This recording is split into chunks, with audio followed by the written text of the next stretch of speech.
Pernah ke luar negeri? Iya. Berapa negara? Waduh, kalau untuk negaranya aku rada-rada lupa ya Bang, tapi coba dihitung dulu deh. Dulu pas exchange ke Jepang pernah. Dari SMA, dari kuliah, SMA. dari SMA. Sorry dari kuliah. Dari kuliah. Terus waktu itu abis itu KKN juga ke Vietnam. Cuman pas pulangnya itu kita ngikutin backpacking gitu, backpacker trip.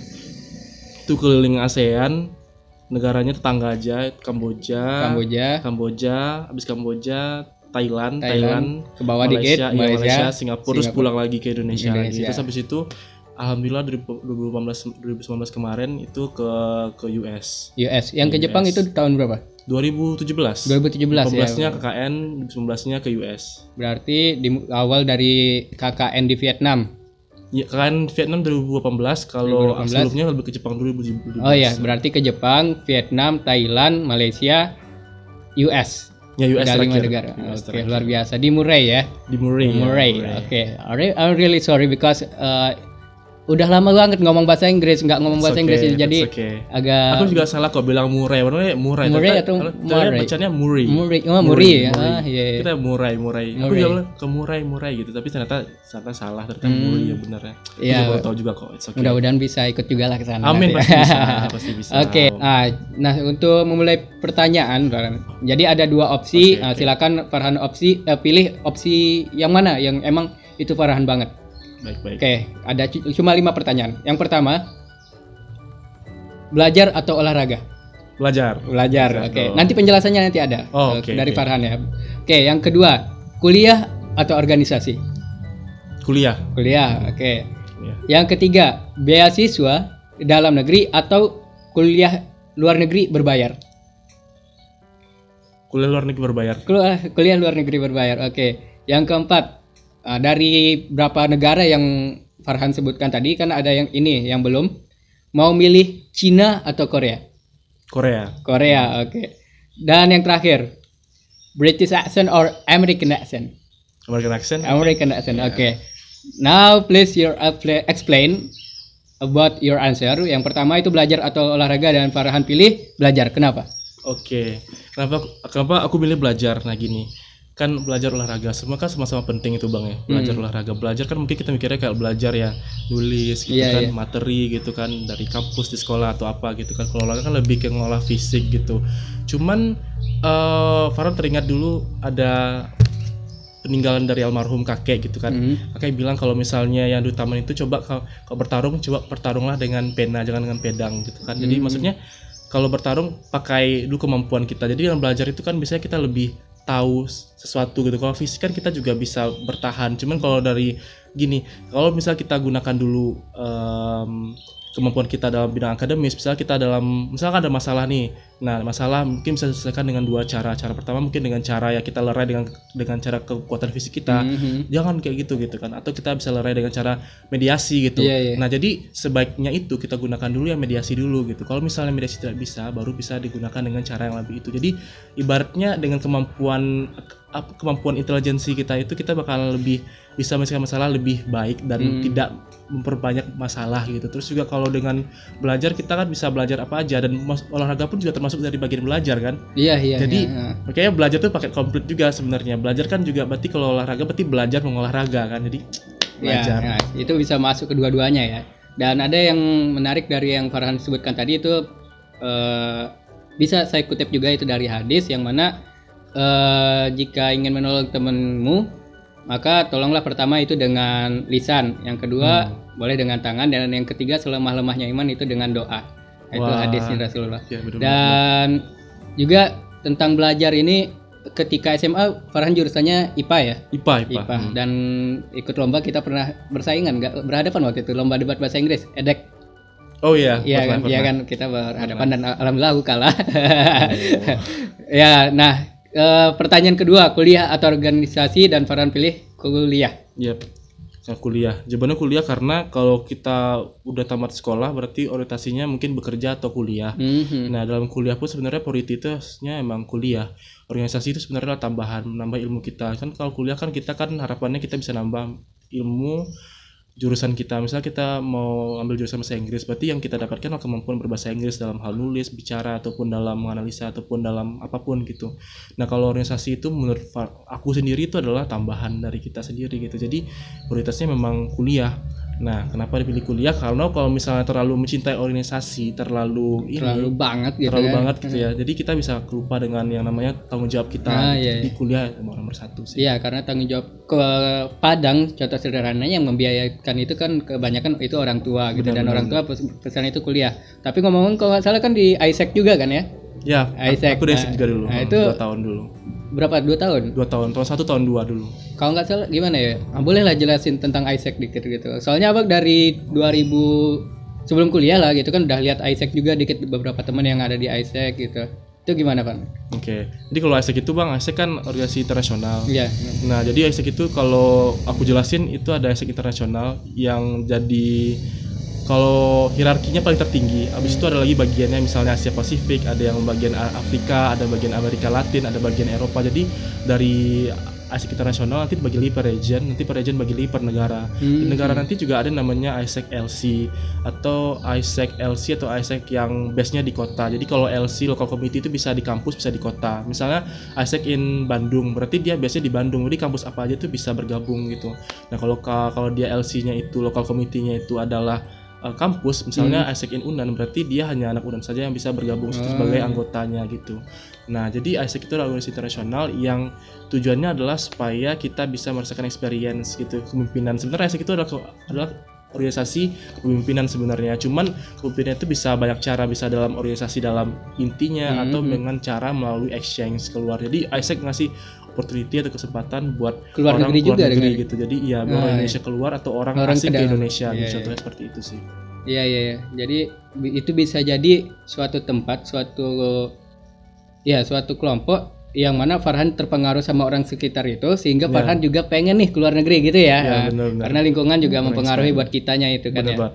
Oke, nah yang ketiga, beasiswa dalam negeri atau kuliah luar negeri, beasiswa dalam negeri atau kuliah luar negeri berbayar. Dan Farhan pilih kuliah luar negeri berbayar. Kenapa? Tadi pilihnya luar negeri berbayar ya. Sebenarnya ini agak sulit sih sebenarnya jawabannya. Kalau luar dalam negeri di beasiswai pasti kita aman dalam finansial gitu. Toh juga di Indonesia juga banyak kampus-kampus yang bagus. Kan banyak juga kampus yang klaster 1 juga bagus-bagus gitu. Dan luar negeri, kenapa pilih luar negeri walaupun berbayar? Mungkin lebih kayak experience sama mutunya kali Bang. Jadi kalau misalnya luar negeri pastinya mungkin mutunya agak beda gitu kan. Maksudnya gini loh, sebenarnya kampus itu sebenarnya sama aja, cuman mungkin lebih ke experience-nya, lingkungan circle-nya, mungkin orang-orangnya lebih beda gitu. Dan orangnya kita gimana sih kita ngadepin orang-orang yang berbeda budaya, berbeda agama, berbeda rambut aja simpel kulit gitu kan. Terus gimana sih kita deal-dealan sama mereka gitu loh. Terus satu lagi di luar negeri mungkin metode belajarnya mungkin lebih berbeda. Jadi banyak orang mungkin yang rela membiayai anaknya kuliah luar negeri berbayar, tapi ya karena mutunya gitu dia berharap mungkin berpulangnya bisa ngasih ke negeri yang kembali gitu. Jadi alasannya seperti itu sih, lebih ke mutu, ke experience, lingkungannya kayak gitu. Tahu nggak berapa SPP termahal di Indonesia? SPP atau uang masuk ya? Kampus. Ya, sekolah. Aku pernah baca sih kalau nggak salah itu termahal itu di Presiden University kalau nggak salah. Kalau swasta, tapi mahal juga sih. Aku nggak berani bilang angkanya, cuman takut salah ntar kalau soal angka aku jelek banget gitu. Tapi lumayan mahal banget ya. Presiden University paling mahal sih.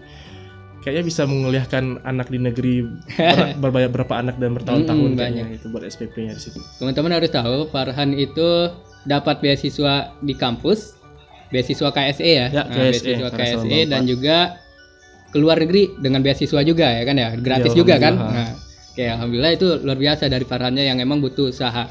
Dan pertanyaan keempat, Cina atau Korea? Kenapa? Ini dalam kondisi normal ya, sebelum ada COVID ya. COVID jadi ini, jangan pandang itunya. Bukan karena COVID, karena Wuhan kalau macam bukan. Oke. Kalau Cina atau Korea, pilihnya Korea. Kalau ke Korea itu apa yang Farhan cari? Korea pertama mungkin ini sih. Kalau Korea kan lagi booming-boomingnya misalnya kayak industri musiknya, industri perfilman, sinematografi dan segala macamnya. Memang Korea mungkin lebih unggul sekarang dibandingkan 3 negara di Asia Timur itu kan. Cina ini kan lebih unggul, mereka kan mungkin mereka bisa memarketkan itu dan orang-orang kita suka dengan apa yang mereka punya gitu. Jadi ya jadi salah satu yang menarik juga gitu. Terus akhir-akhir ini aku juga lagi suka-suka nonton drama Korea Bang. Jadi Iya, ya oke. kayaknya menarik juga gitu kan.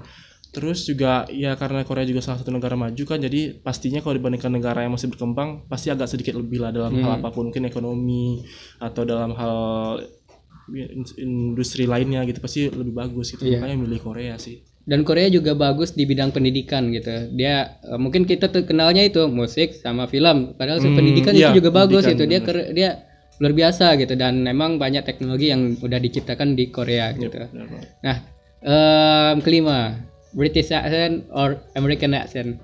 Alasannya kenapa pilih American accent, karena American accent adalah satu, kalau kita tes TOEFL yang digunakan adalah American accent. Iya, American accent. Karena American accent itu lebih jelas, lebih clear. Kalau British accent itu unik banget Bang, cuman dia kan kalau kita dengerinnya agak sedikit ada kesusahan karena British accent memang beda. Jadi kalau diibaratkan orang yang bahasanya kental banget gitu loh, yang medok banget, medoknya Inggris ya Inggris, bahasa Inggris ya British accent. Kalau American accent tuh lebih jelas, jadi ya lebih enak aja gitu. Mungkin juga kita kan disuguhkan sama perfilman dari Hollywood kan, jadi kita mungkin lebih mengenal dengan American accent tuh lebih itulah dari kita yang kita kenal gitu, karena kita nontonnya film Hollywood gitu-gitu. Walaupun kadang kita juga disajikan dengan film-film British yang bagus, misalnya Harry Potter atau Harry film-film Potter. lain lagi ya seperti itu. Right, so many movies actually, and juga di British accent ini dia apa ya? Kalau dilihat kayak di kamusnya kan Longman sama Oxford itu kan beda. Oxford itu untuk British dan Longman untuk Amerika. Yep. Kayak what aja itu beda gitu. What. Nah, sedangkan di British itu what. Nah, jadi lebih water itu di American itu water, and in British it can be water. Ada juga di daerah utaranya itu itu lucu gitu. Jadi di aksen ini emang ya di bidang akademik kita perlu TOEFL dan British itu perlu IELTS gitu kan. IELTS ya. IELTS nah jadi penting keduanya sebenarnya gitu, dan ya kalau bisa dua-duanya kenapa enggak gitu kan. Ngomong-ngomong tentang riwayat pendidikan Farhan. Oh ya boleh. Nah, jadi dari TK ceritain sampai sekarang gimana? Dari TK dulu TK Pertiwi. TK Pertiwi. TK Pertiwi masih ada sebenarnya? Masih, tapi pindah lokasi. Ya. Dulu lokasinya kalau nggak salah itu dekat Masjid Agung dulu. Iya, di Pembelokan kan? Pembelokan. Dulu juga ada, kalau nggak salah situ ada kantor polisi lama kalau nggak salah di sana. Iya. Terus habis itu SD-nya juga nggak jauh-jauh. Jadi gini, TK-nya di sini, SD-nya di sini. SD dulu awalnya SD 26 Pasaman, tapi sekarang udah ganti nama jadi SD 09. Habis itu SMP-nya juga dekat lagi. Sekitar lapangan lah kan ya. Sekitar lapangan. SMP-nya SMP 1 Pasaman, SMA-nya juga dekat lagi sama Pasaman. Nggak mau jauh-jauh gitu. Karena rumah juga dekat kan. Jadi dulu tuh aku kalau ke sekolah tuh jalan kaki. Iya, jalan kaki. Sampai SMA masih jalan kaki. Pulang ya kadang ditebengin teman. Kalau mau nunggas di rumah. Dan kuliah yang jauh. Enggak jauh juga sih, di Padang juga sih. Enggak, coba diaktif.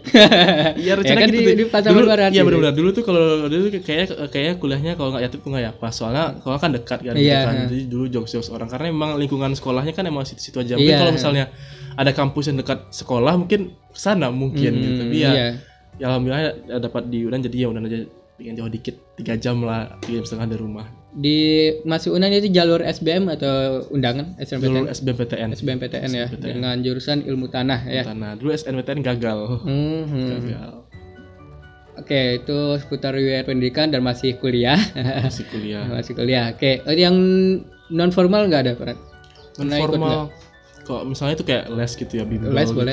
Nggak ada sih Bang. Nggak ada ya? Nggak ada les. Tapi juara kelas ada, tapi itu lebih ke pas kalau SMP sama SMA sih. Tapi kalau SD nggak ada sama sekali. Mungkin SD karena masih bandel jadi kayak belum mikirin itulah. Kayak kompetisi itu belum ada gitu. Kompetisi juga belum ada.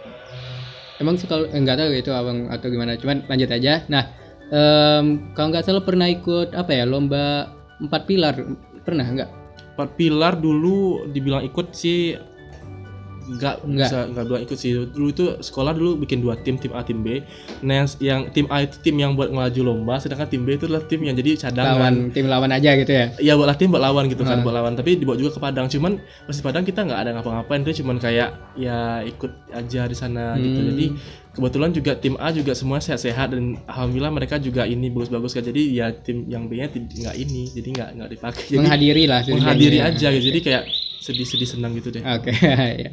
Nah, baik itu seputar pendidikan Farhan, dan selanjutnya ada prestasi yang Farhan dapatkan itu di Pasaman Barat, yaitu udah intelijensia ya. Ya. Nah, sebenarnya itu gimana? Udah uni ya di pertama, harusnya kan udah uni. Nah, gimana sih udah intelijensia itu? Kalau intelijen mungkin dari intelligence ya. Kalau intelijensia itu dari intelligence. Berarti gimana itu Farhan penjelasannya?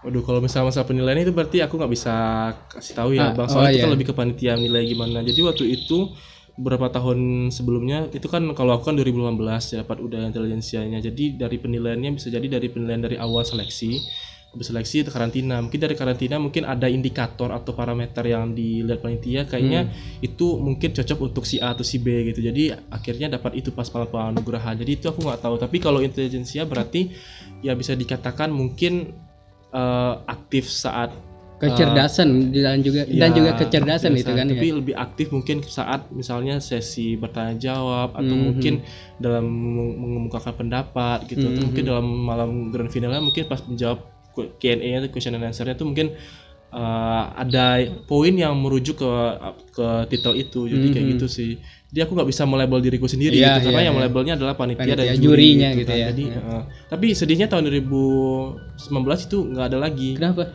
Itu nggak tahu, itu kayaknya pertimbangan dari dinas pariwisata. Jadi itu semuanya diserahkan dinas pariwisata. Jadi dinas pariwisata ya mau mengganti itu. Jadi ada namanya titel udah uni favorit, udah uni intelijensia sama udah uni fotogenik. Nah, udah uni fotogenik sama intelijensia itu diganti menjadi wakil satu wakil apa? Runner up apa wakil 1, wakil 2, wakil 3, wakil 4 gitu. Jadi dijadikan jadinya 5 besar gitu.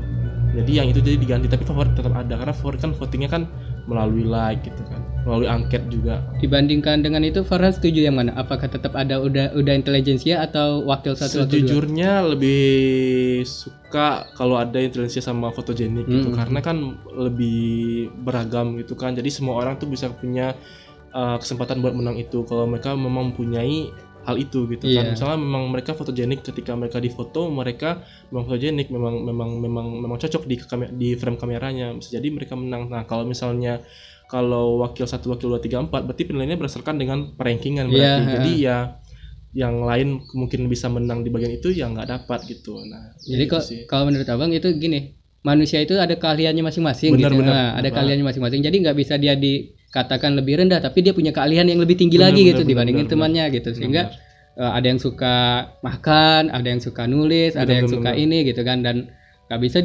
ibaratnya kayak kata Einstein itu, kalau seandainya orang cerdas dilihat dari kayak monyet memanjat pohon, masa ikan nggak mungkin dia manjat pohon gitu kan. Dia akan jago berenang gitu kan. Nah, oke. Ada beberapa pertanyaan yang tentang udah intelijensia itu juga Farhan jawab sekaligus tadi, dan selanjutnya itu berarti udah intelijensia itu merupakan program kayak lomba berupa penjurian gitu ya? Ya, penjurian penilaian dari ikatan juga pas karantina gitu. Nah, mungkin di udah uni Pasaman Barat gitu kan, yang ada intelijensia, fotogenik dan semacamnya.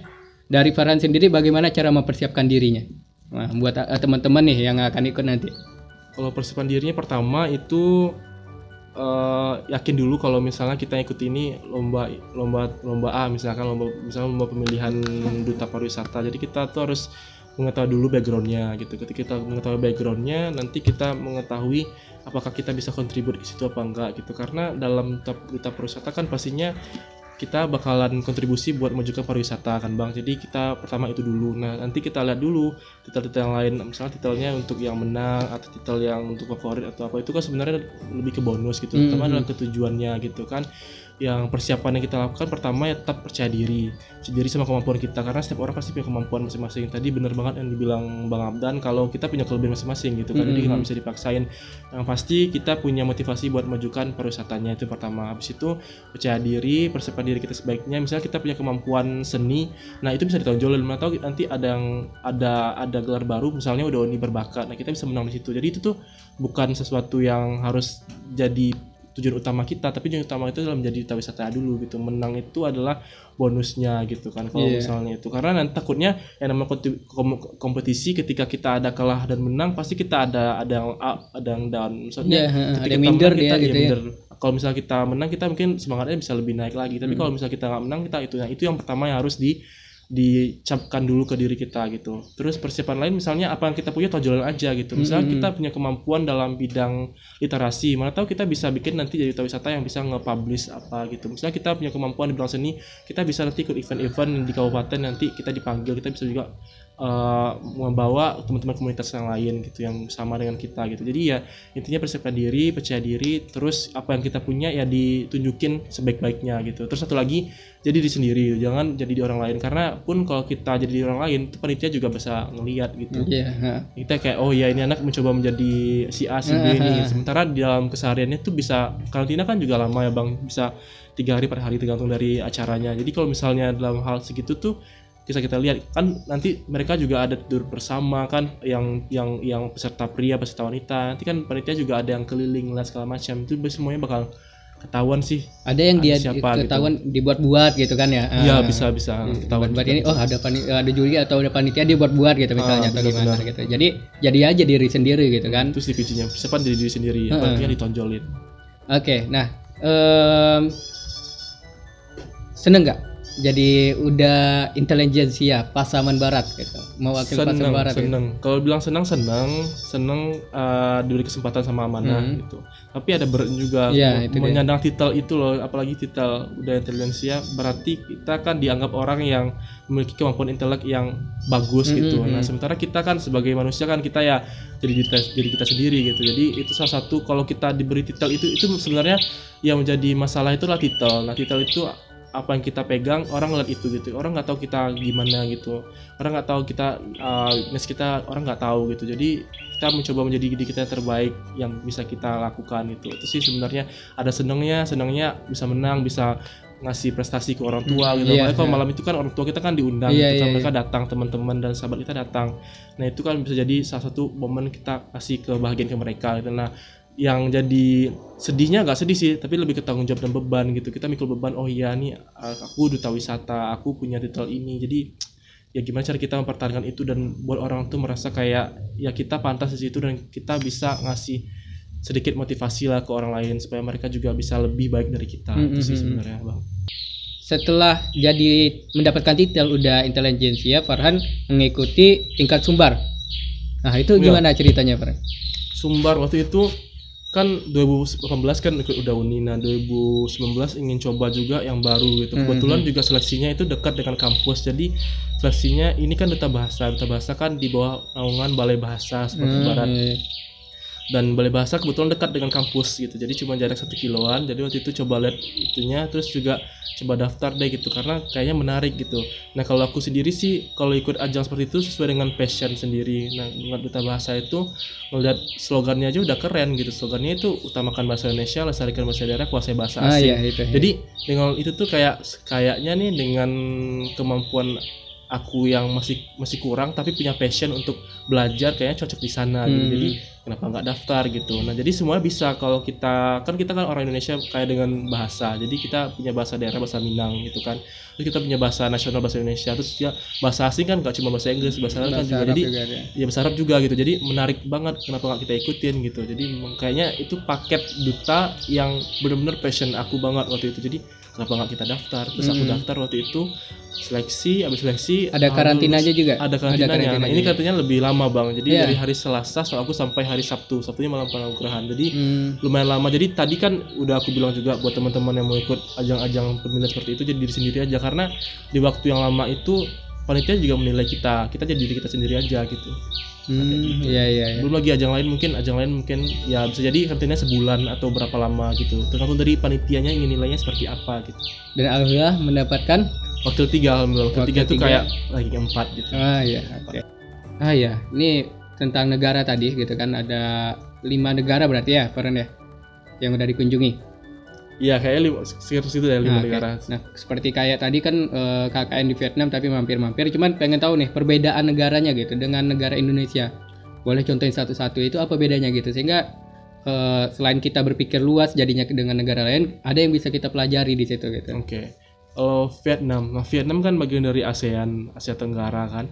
Nah jadi kalau dibilang ASEAN itu rata-rata negaranya hampir-hampir mirip gitu. Cuman bedanya ya karena sosialnya beda. Nah Vietnam itu negaranya kan negara kalau apa sih ideologinya, kalau ideologi kan dia salah satu negara yang unik juga, dia masih komunis gitu kan, negara komunis, jadi memang agak sedikit beda dari negara lain gitu. Dimana-mana kalau kita kan, kalau di Indonesia kan itu kita kalau di gedung itu ada apa Garuda Pancasila, ada presiden sama wakil presiden. Nah kalau mereka itu ada lambang Palu Arit sama ini. Tapi aku di sini bukan mau memaparkan Palu itu ya, kita nanya contoh negara bentuknya, jadi kita bisa ngebayangin jangan salah paham ya, gimana sih Vietnam itu bentuk negaranya gitu kan. Jadi ada itu, terus ada patung Uncle Ho. Uncle Ho ini adalah tokoh besar di Vietnam. Jadi itu ibaratnya kita presiden, tapi mereka tidak pajang itunya, tapi mereka cuma memajang patungnya.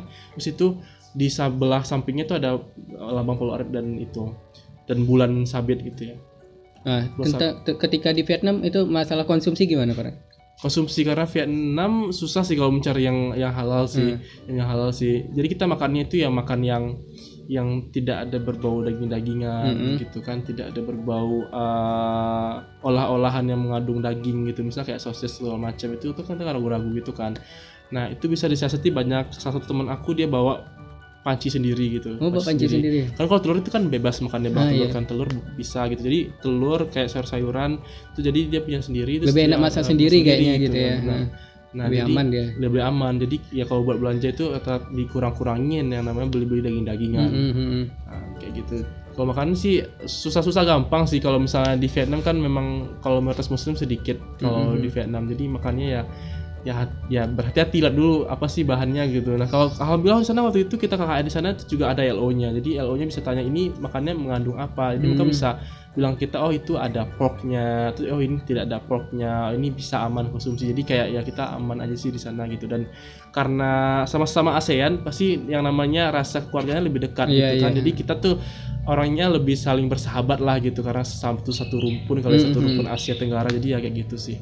Lebih apa ya, pernah ketemu muslim community nggak di sana, komunitas muslim? Nah ini aku mau ceritain sama Bang. Nah jadi waktu KKN Vietnam kita ada satu hari namanya ke Champa Island. Nah Champa Island itu adalah salah satu tempat di mana mayoritasnya itu adalah orang muslim. Nah, orang muslim. Jadi di sana itu kalau lihat ibunya berjilbab, Bang.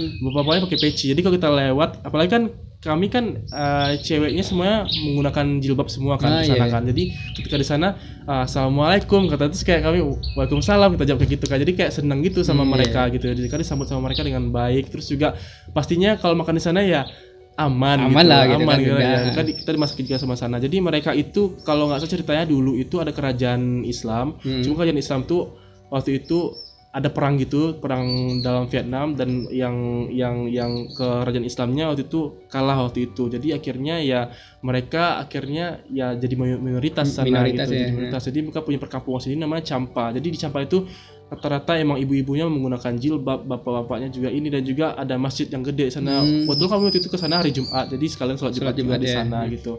Terus juga mereka ibu-ibunya suka bikin kerajinan di sana. Mereka suka menenun. Jadi di sana tuh menenun. Jadi mereka tuh bikin industri kecil-kecilan, dan bisa ada tas, bisa hijab atau jilbab, bisa dompet, macam-macam, dan harganya juga nggak terlalu mahal. Jadi bisa buat oleh-oleh juga. Terus juga kalau makan pasti sana aman lah di sana gitu. Nah iya, pas di Vietnam pakai bahasa apa? Bahasa Vietnam. Kalau Vietnam kan bahasa Vietnam, cuman kita kalau sama komunikasi sama bahasa Inggris. Bahasa sama LO-nya gitu kan. Sama warga? Sama warganya kita Assalamualaikum ini. Kalau sama muslim assalamualaikum. Kalau sama kita mungkin belajar kayak bahasa kayak misalnya sincau kayak misalnya salamnya halo gitu. Ya halo sincau gitu kayak. Tapi kalau bahasa Vietnam jujur aku sendiri susah sih, Bang, soalnya memang salah satu bahasa yang susah gitu. Karena bahasa Vietnam itu gini, kalau misalnya kita bahasa Indonesia kan punya huruf vokal a, i, u, e, o cuma 5. Nah, mungkin negara lain juga ada yang a, i, u, e, o, tapi a, i, u, nya nggak banyak juga. Misalnya a-nya kayak misalnya Jerman misalnya ada diftong segala macam gitu kan. Nah, mereka tuh a-nya tuh banyak banget. Ada atik satu, atik bawah. Jadi a tuh bisa sampai 20-an a aja gitu. Jadi beda bunyinya juga ya. Beda bunyi. Jadi gimana cara kita buat ngerti itu gitu. Jadi unik-unik susah. Jadi kita selama di sana, aku kan orangnya jujur suka belajar bahasa-bahasa gitu kan. Tapi pas di sana yang lengket itu nggak banyak gitu, entah karena aku yang nggak ngerti atau memang saya rasa susah, tapi jujur kayaknya keras susah sih. Susah bahasanya. Salah satu bahasa yang susah tuh kayaknya bahasa Vietnam ya. Jadi ya bahasa Inggris yang membantu. Oke. Selanjutnya tentang Thailand ke bawah. Thailand. Itu gimana?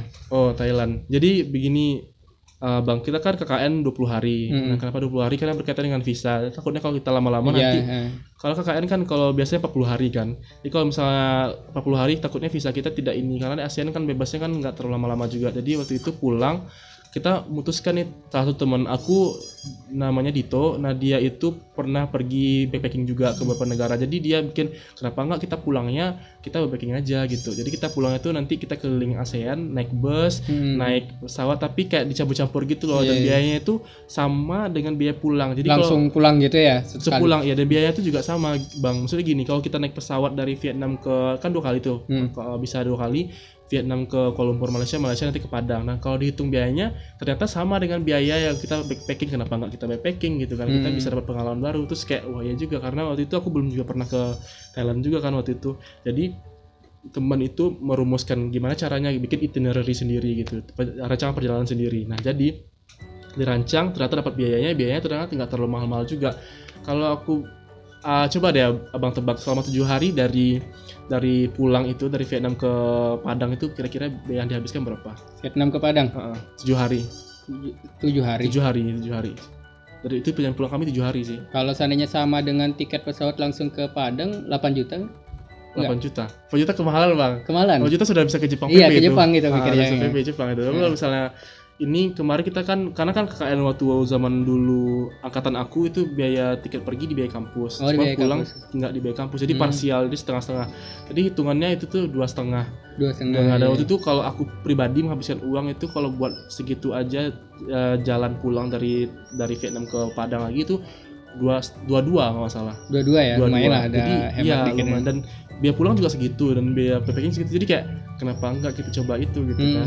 Jadi dirancang sama teman. Jadi kalau dulu tuh kita pemburu promo. Jadi kalau teman-teman suka promo, dicatat tanggal-tanggal promo. Jadi tiket-tiket dapat yang murah-murah. Jadi kayak ya bisa hemat lah gitu. Jadi oh iya, harganya nggak mahal ternyata gitu. Mungkin itu strategi orang-orang yang apa kayaknya nih, strategi orang-orang yang apa, travel agency gitu, travel agent kan biasanya kan ya mereka nyediain ini. Ternyata kalau kita mau cari sendiri kayaknya tiketnya bisa lebih tekan harganya gitu. Ya, nah, tentang Thailand gimana? Thailand mungkin Swadikap ya, Thailand. Dan aku nggak ada lagi untuk Thailand lagi. Dulu tuh SMA sih, sekarang nggak ada ikutin lagi itu. Terus sekarang orang masih booming. Nah, mungkin boleh ini nggak, Bang? Boleh dimundurin lagi nggak? Sebelum Thailand itu sebenarnya kita kan dari Vietnam itu kita itu ke Kamboja dulu baru ke Thailand, karena yang dekat dengan Vietnam itu Kamboja dulu gitu. Jadi ke Kamboja. Nah, dari Vietnam ke Kamboja itu perjalanannya berapa? Kalau kita berangkatnya malam kalau nggak salah, malam apa sore, malam kalau nggak salah, malam. Terus sampainya itu siangnya lagi jam 12 siang. Dari Vietnam ke Kamboja itu di stopin di apa nggak, buat paspor atau apa gitu, perbatasan kan? Iya pasti. Kan? Jadi kalau misalnya kita udah melintasi batas negara, kita akan berarti di imigrasi mereka. Iya, imigrasi. Nanti imigrasi kita cap paspor. Nah, cap paspor nanti kalau cap paspor pertama kan, cap paspornya itu dari perbatasan Vietnam ke Kamboja dulu. Nanti kita ke imigrasi Vietnam. Setelah keluar dari imigrasi Vietnam, kita cap paspor dari imigrasi Kamboja lagi. Jadi 2 kali cap gitu. Jadi waktu itu kita malam berangkatnya sampai jam 12 siang, lumayan lama juga. Tapi yang enaknya waktu itu bosnya sleeping bus. Jadi kita bisa bobok bisa tidur di dalam bus itu. Jadi kita nggak duduk seperti itu, kita bisa tiduran gitu. Dan itu berangkat malam sampai siang. Sampai siang jam 12 jam gitu 12 jam. Jadi nggak terlalu makan waktu, karena kita tidur malamnya. Jadi kayak pagi udah nikmatin view jalan aja gitu, nggak terlalu capek juga. Terus juga tiketnya aku lupa sih berapa harga, cuman nggak terlalu mahal juga gitu, Iya, 12 jam itu deket itu gitu kan? Iya, dekat. Dari Ho Chi Minh dari Ho Chi Minh di Vietnam ke Kamboja 12 jam. Bukan, sampai jam 12 siang. Nah, abis itu kan kita sampai di Kamboja. Kita planningnya cuma 1 hari aja. 1 hari aja. Jadi jam 12 kita berangkatnya jam 9 malam.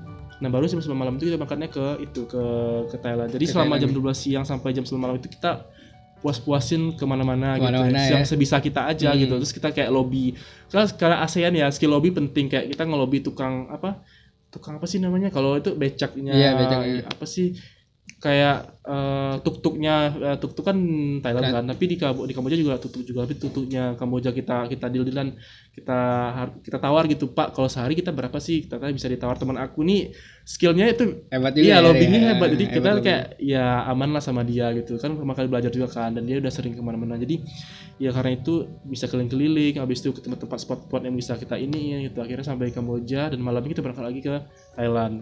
Nah jadi semuanya sehari di Thailand, kita itu bakal 9, sampainya juga sore kalau nggak salah Bang. Sore itu jam 1, tapi waktu itu sampai ke Bangkoknya, tapi menemukan tempat tinggal yang kita sewa itu tuh lama juga, jadi supirnya bingung juga di mana sih alamat kalian, jadi kita putar-putar 2 jam sampai jam 3 drop barang baru deh itu. Berarti sebelum ke sana udah pesan tempat juga gitu, tempat penginapan gitu ya. Jadi mungkin buat teman-teman yang mau pergi backpacking trip atau gimana, bikin itinerary dulu. Itinerary itu rancangan perjalanan. Rancangan perjalanan. Misalnya hari ini kemana, pakai pesawat apa, pakai kendaraan apa, terus tempat tinggalnya juga jelas. Jadi ketika sampai di sana itu kita udah tinggal cuman bawa diri dan bawa barang kita di koper aja itu. Dan untuk backpacking mungkin kan namanya backpacking kan, backpacking itu kan identik dengan ini ya Bang, dengan backpack gitu. Sementara kita kan KKN kan kita nggak mungkin bawa backpack karena banyak 20 hari, jadi kita bawa koper, jadi namanya bukan namanya luggage kan, luggage itu koper kan, luggage atau apa sih namanya, aku nggak tahu, kayak gitu sih. Jadi nggak backpackeran pakai koper ya. Iya koper, harusnya nggak akan pakai backpack kan, cuman ya kalau teman-teman yang mau backpack itu tuh enak banget, kalau mau koper nggak apa-apa, tapi koper kecil aja buat jari.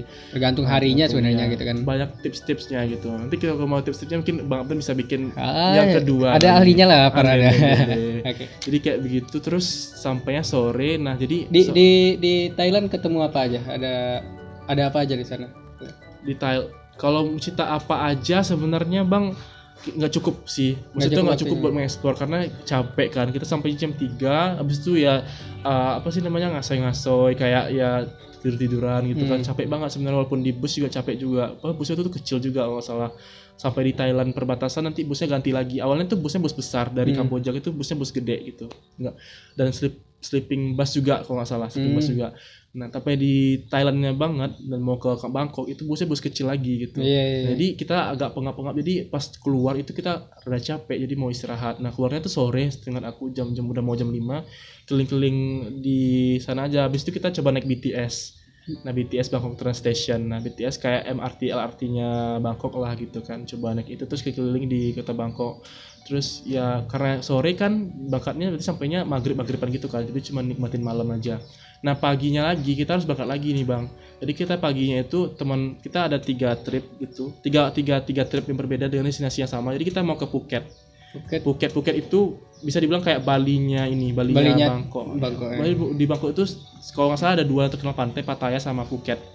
Jadi Phuket itu salah satu yang bagus juga, sandingannya Pattaya gitu.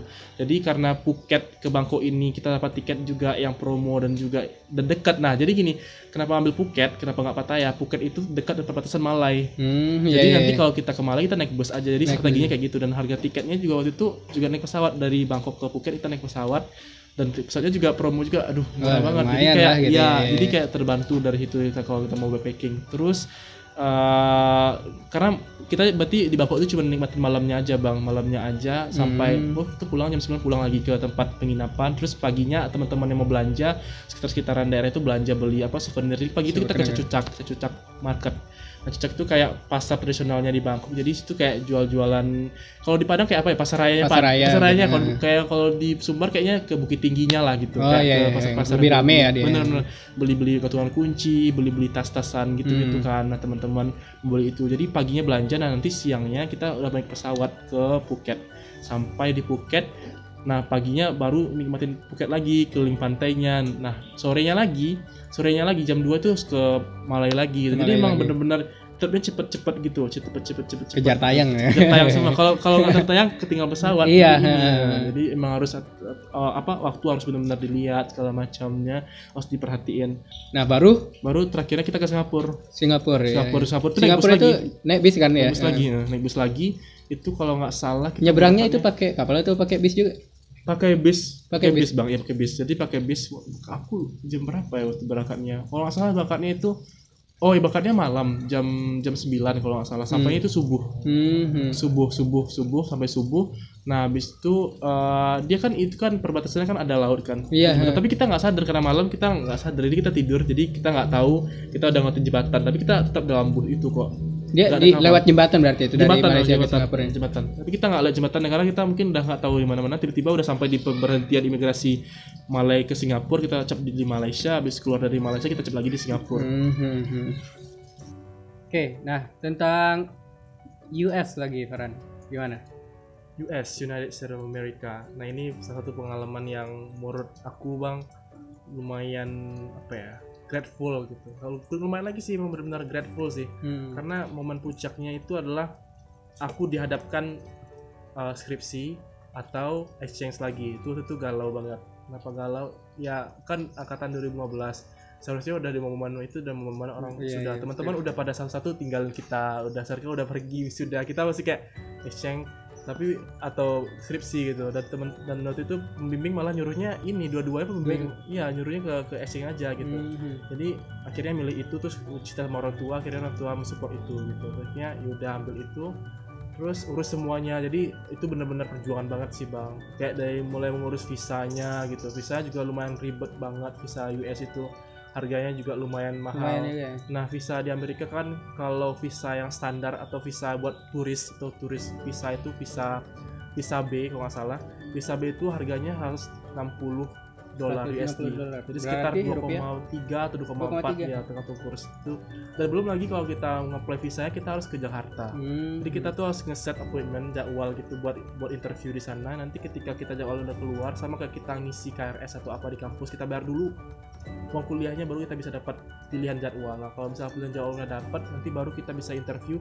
Interviewnya tuh memang benar-benar semuanya rigid, benar-benar ketat. Terus juga kita di dalam ruangan interview itu kita nggak boleh bawa apa-apa, cuma bawa berkas, badan kayak handphone, kayak headset, kayak flash pun kecil itu ditinggal dulu. Kita nggak bawa tas gede juga di sana. Jadi emang benar-benar steril. Terus juga emang kemungkinan gagal itu besar, karena kalau di apply visa di US itu kita interviewnya berdiri, ini ada loketnya kita diinterview, nanti di interview itu mereka naik kita ngapain aja, habis itu nanti langsung dikasih kertas, kalau misalnya kertas putih itu berhasil, kalau misalnya pink gagal gitu. Jadi banyak juga dapat putih, ada yang dapat pink juga gitu. Jadi kasihan juga udah ngehabisin dana, karena kalau misalnya kita udah bayar uang visa itu, apalagi orang luar kota Jakarta misalkan, mereka misalnya jauh-jauh pergi dan kan visa nggak diterima, jadi berapa modal dikeluarin buat itu kayak bener-bener gimana sih. Dan aku waktu itu baca berita di blog segala macam, orang sharing pengalaman, banyak juga pengalaman yang gagal gitu. Misal sekeluarga pergi berlima liburan, uang udah ada, tabungan udah ada, cuman entah kenapa satu keluarganya nggak terima, itu kita nggak tahu, random gitu. Jadi kayak lumayan deg-degan juga gitu. Dan visa aku waktu itu visa J1. Nah visa J1 itu visa buat magang waktu itu. Nah visa J1 itu harga visanya adalah $160 USD. Itu buat visa biasanya. Untuk visa J1-nya tambah lagi 220. Jadi sekitar $340, sekitar 5,5 juta, belum lagi biaya buat itu. Jadi lumayan mahal sih gitu. Jadi yang membiayai Farhan 5,5 itu siapa? Kalau untuk visa di kampus nggak menanggung bang, jadi itu buat dana pribadi ya? Pribadi itu kalau visa memang pribadi. Dan yang nggak adilnya adalah negara-negara lain, misalnya kayak negara-negara di Eropa misalnya, mereka itu visanya, yang Eropa kan satu visanya udah visa Schengen kalau salah, udah visa satu aja, dan visanya itu visanya nggak mahal harganya, dan tapi memang keluarnya lambat kalau nggak salah 1 bulan nunggu, tapi nggak mahal. Dan visa US memang mahal, kalau nggak salah visa yang mahal itu US sama UK. Dan gagalnya juga ini, dan apalagi UK kata salah satu visa yang benar rigid banget, buat gagalnya tinggi kalau bisa kita tuh nggak jelas ke sana. Jadi kalau selama ngapel visa harus jelas tujuannya, semua itu jelas. Jadi ketika di interviewnya yakin kita di sana tuh nggak bakalan ngelakuin hal-hal yang tidak diinginkan. Misalnya kita bekerja di sana atau apa gitu, karena bekerja di Amerika tuh kayaknya gampang gitu, jadi ya nggak mau kita bekerja di sana gitu. Untuk visa lumayan, itu juga ribet sekali itu bang. Kenapa ribet? Karena ada pembiayaan yang nggak bisa dibayar di bank gitu. Jadi biayanya ternyata harus pakai kartu kredit gitu. Jadi cari-cari orang yang punya kartu kredit nanti dibantu gitu. Karena kayaknya untuk visa J1 ini kayaknya di Padang kayaknya yang ngurus sedikit, kayaknya orang mungkin lebih rata-rata kayak visa pendidikan atau visa turis gitu, mau turis. Jadi kayak gitu. nanti untuk visa, terus habis itu persyaratan yang lain-lainnya gitu kan, persyaratan lainnya kayak dokumen. Nah dokumennya itu pun harus dikirim langsung dari United States ke Padang dulu, nunggu juga Dari sana ke Padang. karena itu buat bahan visanya. Jadi kita nanti kan semua ngurus administrasi di Yunan untuk administrasi buat ngaftar sana, nanti mereka yang di sana di Muri itu mereka ngeluarin surat. Nah surat dokumen itu bakalan digunakan untuk apply visa. Kalau misalnya dokumen itu nggak ada, orang yang di kedutaan itu nggak percaya kita di sana tuh bakal ngapain gitu. Jadi ya kita tunggu itu dulu gitu. Jadi nunggu agak semingguan suratnya sampai langsung apply visanya gitu. Dari Unan berapa orang yang ikut itu, yang meng-apply-nya gitu? Kalau ke US sendiri aja sih. Kalau misalnya ke yang lain banyak. Ternyata yang favorit itu sekarang Slovakia, nggak tahu kenapa favorit banget. Iya, kami banget yang Slovakia. Nasir kalau nggak salah sana. Oh iya, Nasir kan. Oke, tuh lanjutannya. Habis itu ya visa tadi, struggling di visa dapat akhirnya alhamdulillah. Habis itu baru berangkat. Nah, berangkat juga ada problem lagi nih sebenarnya. Problemnya adalah di waktu terbang. Waktu terbang itu kan rutenya kan dapat tiket. Nah, rute terbangnya itu dari Padang Jakarta ke Jepang baru nanti ke US itu 2 kali juga. Nah US itu pertama itu ke Dallas dulu, Dallas baru ke Nashville. Nah Nashville tuh naik mobil baru ke Murray itu. Nah cuman waktu itu kendalanya adalah waktu di Jepang ada typhoon, badai typhoon, puting apa sih, angin ribut gitu lah gitu. Dan itu benar-benar orang heboh, dan aku taunya bang itu paginya teman aku bilang, aku bikin instastory waktu itu kan, teman aku bilang bukannya di Jepang lagi typhoon ya, terus aku kayak oh iya beneran, aku cek semuanya dan dia ngeliatin video kayak mobil udah terbang di Jepang itu kan. Ternyata bandara tutup di sana dan aku bingung. Akhirnya kan berangkatnya malam tuh, karena aku bingung, aku berangkatnya sore-sore ke Jakarta, ke CGK kan Soekarno Hatta. Akhirnya sempat tanyain ke orang maskapainya ini gimana sih caranya gitu kan. Terus habis itu sampai di sana katanya tunggu aja informasinya. Nah habis informasinya keluar ternyata alhamdulillah pesawatnya diganti. Jadi rutenya beda, pesawatnya juga beda, tapi waktu sampainya nggak sama gitu. Jadi itu alhamdulillah ya gitu. Jadi tips buat teman-teman yang mau buat pergian, kalau mau pergi jauh banget dan pesawatnya kayak mampir-mampir gitu, kayak berhenti gitu, sebaiknya pakai yang connecting flight, yang belinya ke travel agent aja. Travel agent ya, emang menjamin dia. Mereka juga bakal bertanggung jawab kalau misalnya ada ini, mereka nanyain juga ke maskapainya gitu. Jadi kita kayak aman lah gitu. Nah waktu itu benar-benar aku panik karena itu perjalanan pertama yang jauh. Kalau dibilang 23 jam. 23 jam. Satu hari gitu. Kalau aku ringkas, Padang Jakarta kan 1,5 jam. Nanti Jakarta ke Jepang itu jadi gini deh, aku balik lagi cerita. Jadi karena badai typhoon diganti maskapainya. Nah maskapainya itu akhirnya ganti. Jadi maskapainya bukan maskapai yang di awal, maskapainya ganti dan akhirnya berangkatnya toh beda dong maskapainya kan. Berarti rutenya pun juga beda. Jadi rutenya ganti dari rutenya Jakarta ke Jepang, jadinya Jakarta ke Korea. Makanya Korea itu mampir cuma buat check-in aja sih, nggak ada kemana-mana. Jadi Korea check-in mampir sebentar, habis itu connecting lagi ke US lagi, tapi US-nya pun ganti daerahnya lagi. Aturan ke Dallas jadinya ke Chicago. Habis Chicago itu baru ke Nashville. Jadi kan nggak ada berhubungan sama Jepang sama sekali kan. Jadi kan diganti, dan kalau aku hitung waktunya Padang Jakarta kan 1,5 jam. Nah Jakarta ke Korea itu 7 jam. Nah, habis itu dari Korea, dari Seoul Incheon Korea itu ke Chicago itu 13 jam. 13 jam nanti dari Chicago ke Nashville itu 1 jam. Jadi totalnya kayak 23 jam gitu lah kurang lebih. Jadi lumayan juga struggling banget sih sebenarnya pergi jauh-jauh kayak gitu tuh. Dan waktu itu pergi sendiri. Jadi kayak takut gitu, kayak gimana bisa nggak ya gitu jauh sendiri gitu. Sementara teman-teman yang lain tuh mereka berombongan, bahkan ke yang Malay aja mereka ada kayak 3-4 orang pergi gitu kan. Jadi kayak nggak ada teman gitu kan. Kalau misalnya mau cerita nggak ada, mau aja. Di samping juga orang kita nggak tahu siapa gitu. Kalau misalnya ada teman kan bisa booking bangkunya dekat-dekatan gitu kan. Jadi kayak gitu sih. Terus sampai di sana ya rada ini kan, pasti kita rada jet lag kan. Rada jet lag karena lama banget itu kan. Habis itu pertama tinggal di Nashville dulu, di Murfreesboro, nanti baru ke Murray lagi. Nah di Murray barulah programnya jalan. Di Murray berapa hari programnya? Programnya itu kalau sebenarnya kan 1 bulan bang, cuman karena waktu berangkatnya agak terlambat, jadi aku sekitar aku hanya sampai di US 13, di Murray itu tanggal 17. Nah di Murray itu tuh selesai tanggal 4 November. Jadi 17 Oktober ke 4 November segitulah, kira-kira 20 harian lah gitu. 20 harian. aktivitas programnya? Nah karena visa aku kan visa J1, nah visa itu adalah visa magang, jadi di sana tuh programnya adalah lebih ke magang. Teman-teman yang lain kan mungkin dia lebih programnya kayak penelitian singkat atau cuman kayak belajar di kelas gitu kan, tapi kalau aku itu magang. Nah magangnya bantuin mahasiswa yang sedang ngelakuin project di sana. Nah project mereka nah ini karena jurusannya juga ada di sana, di sini juga ada jurusannya sama tuh ya, jurusannya ilmu. Jadi di sana itu program yang dilakukan adalah magang di laboratorium ilmu tanah. Cuman kalau di Murayset itu tuh nggak ada jurusan ilmu tanah, jadi jurusannya agronomi. Tapi mata kuliah wajibnya itu banyak mata kuliah ilmu tanah. Jadi mahasiswa yang tertarik ke ilmu tanah mereka ngelakuin project itu gitu, dan mereka ngelakuin project itu, dan supervisornya adalah waktu itu adalah Profesor Indah Dayani. Nah Profesor Dayani ini adalah orang Indonesia. Nah orang Indonesia satu-satunya profesor Indonesia yang ngajar di Murayset itu keren gitu. ya, keren. Nah ibunya benar-benar energik banget, benar-benar role model gitulah bang. Kalau aku salah satu role model aku adalah ibu itu, karena memang semangatnya itu dia hangat sekali gitu lah, hangat banget sama kita gitu, hangat banget. Terus kayak semacam jadi ibu kedua di sana. Dia juga bertindak sebagai supervisor, profesor, pengajar, tapi di satu sisi dia sebagai ibu kita sendiri. Jadi kayak ya gimana gitu ya rasanya gitu ya. Sekaligus homestay itu enggak sama ibu ya? Enggak, tinggalnya enggak di rumah ibu itu. Kalau tinggalnya aku di mes gitu. Di mes. Kalau di sana kan ada di Murai itu tuh ada 2 tempat. Pertama ada dormitory asrama, kan habis asrama ada apartemen ini kayak kosan atau mes gitu. Jadi di apartemen itu tinggalnya dalam kampus. Jadi dekat, tinggal jalan aja kayak 10 menit sampai ke gedungnya sebenarnya. Tujuan dari programnya itu apaan? Nah, karena nama programnya adalah Student Mobility.